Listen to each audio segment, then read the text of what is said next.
పిల్లలు పిల్లలు మీకు పరీక్షలు పూర్తయినాయి కదా. రేపటి నుండి మీకు వేసవి సెలవులు. మీరు సెలవుల్లో ఎలా గడపాలనుకుంటున్నారో ఒక్కొక్కరుగా వచ్చి చెప్పండి. రమ్య, నువ్వు చెప్పు, సెలవుల్లో ఎలా గడపాలనుకుంటున్నావు? టీచర్, నేను మా మామయ్య గారి ఊరిలో కలిసాను. టీచర్, నేను మా మామయ్య హైదరాబాద్లో ఉంటారు. నేను మా అమ్మ రేపు సాయంత్రం హైదరాబాద్కు వెళ్తాము.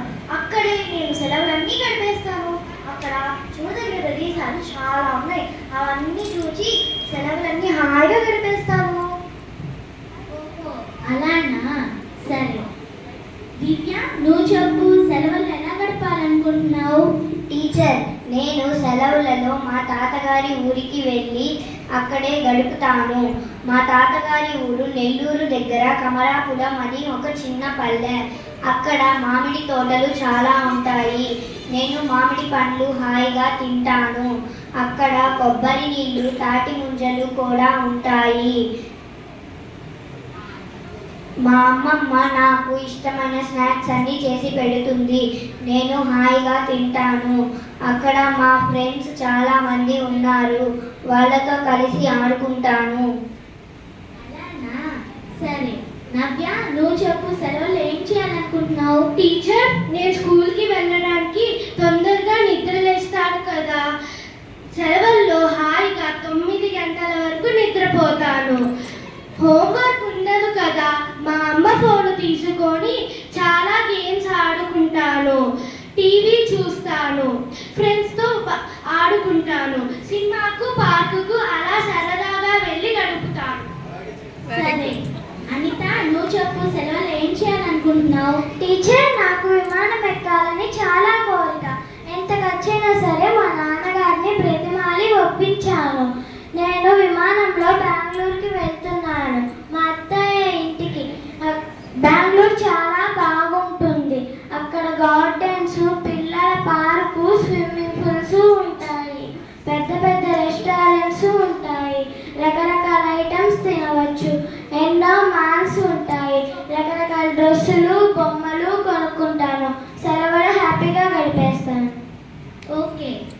కవిత, నువ్వు చెప్పు, సెలవులు ఏం చేయాలనుకుంటున్నావు?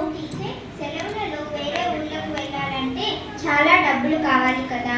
మా అమ్మ నాన్నకు అంత శక్తి లేదు. మా అమ్మ బట్టలు ఇస్త్రీ చేసి డబ్బులు సంపాదిస్తుంది.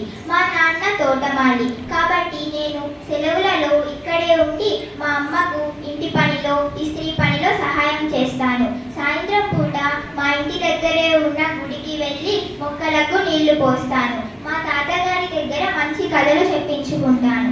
ఆయనకు ఏవైనా చిన్న చిన్న పనులు చేసి పెడతాను. నేను బాగా చదువుకొని డబ్బులు సంపాదించి అప్పుడు అన్ని ఊళ్ళు తిరిగి చూస్తాను. కవిత, వెరీ గుడ్. నీకు ఇంత మంచి భావాలు ఎలా కలిగాయి? పిల్లలందరూ అనుకుంటారు సెలవులంటే విజ్ఞానానికి, వినోదానికి మాత్రమే అని. కానీ నీకు ఇంత మంచి భావాలు ఎవరు చెప్పారు? టీచర్, నేను ప్రతి ఆదివారం ఉదయం 10 గంటలకు శ్రీ సత్యసాయి బాల వికాస్ క్లాస్కు వెళ్తాను. బాల వికాస్ గురువులు శ్లోకాలు, పద్య సూక్తులు, గేయాలు, కథలు నేర్పుతారు. మంచి అలవాట్లు, మంచి విషయాలు, క్రమశిక్షణ, మానవతా విలువలు కూడా నేర్పుతారు. టీచర్, మా గురువు గారు చెప్పారు, కాలం చాలా విలువైనదని. అది పోగొట్టుకుంటే తిరిగి రాదు. దేవుడు మనకిచ్చిన కాలాన్ని కేవలం మన కొరకే కాక సేవలో, ఇతరులకు సహాయపడడంలో కూడా గడపాలని తెలిపారు. పిల్లలు చూసారా, కవిత మంచి భావాలు నేర్చుకొని వాటిని ఆచరణలో పెట్టాలనుకుంటుంది. మీరందరూ కూడా కవితతో కలిసి బాల వికాస్ క్లాస్కు వెళ్ళండి. మంచి విషయాలు నేర్చుకొని వాటిని ఆచరణలో పెట్టండి. ఓకేనా? Happy holidays.